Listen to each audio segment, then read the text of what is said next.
Donc, imaginons, je vais prendre si Claudia vient, vous voulez bien venir? Merci. Imaginons une relation de couple. Ah, c'est symbolique. Oh. On ne sait pas jamais, voilà. Alors, d'abord, qu'est-ce qu'une relation? C'est un canal, un tuyau dans lequel circulent des messages, hein, et des comportements, des attitudes et des gestes. Voilà. Le premier concept de la méthode Esper, c'est de différencier les sentiments et la relation.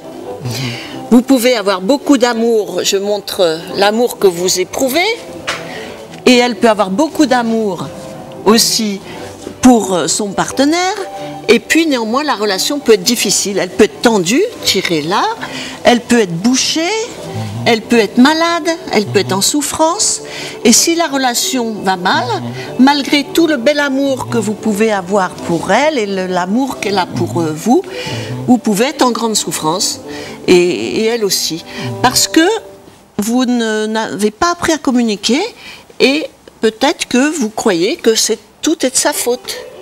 Peut-être que vous êtes dans le système où c'est elle qui devrait changer.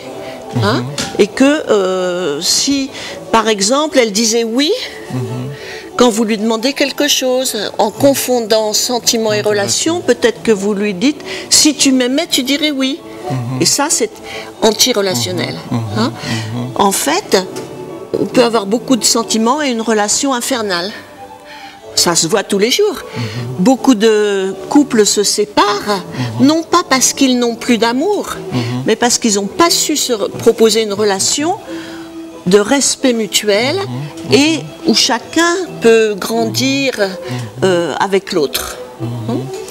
Donc c'est possible d'apprendre à communiquer dans la relation de couple. Ça suppose, là je vais vous enlever ça, mais ça suppose déjà de prendre conscience que chacun est co-auteur de la relation.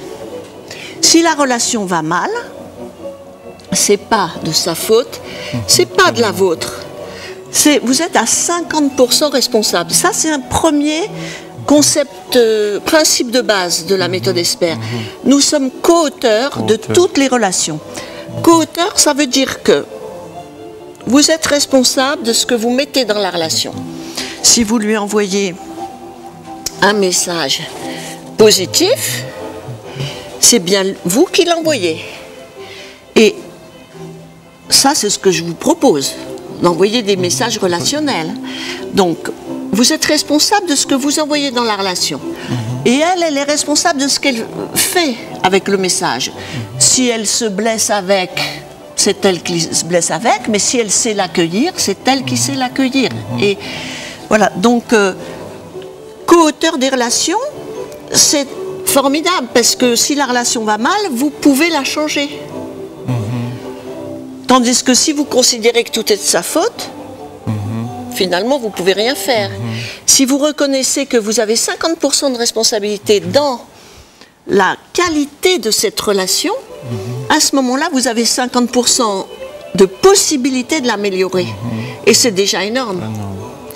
Donc, principe de base de la méthode Esper, nous sommes co-auteurs de toute relation, chacun est responsable de son extrémité de la relation, vous êtes responsable de ce que vous mettez dans la relation, et vous êtes responsable de comment vous gérez ce que vous recevez d'elle.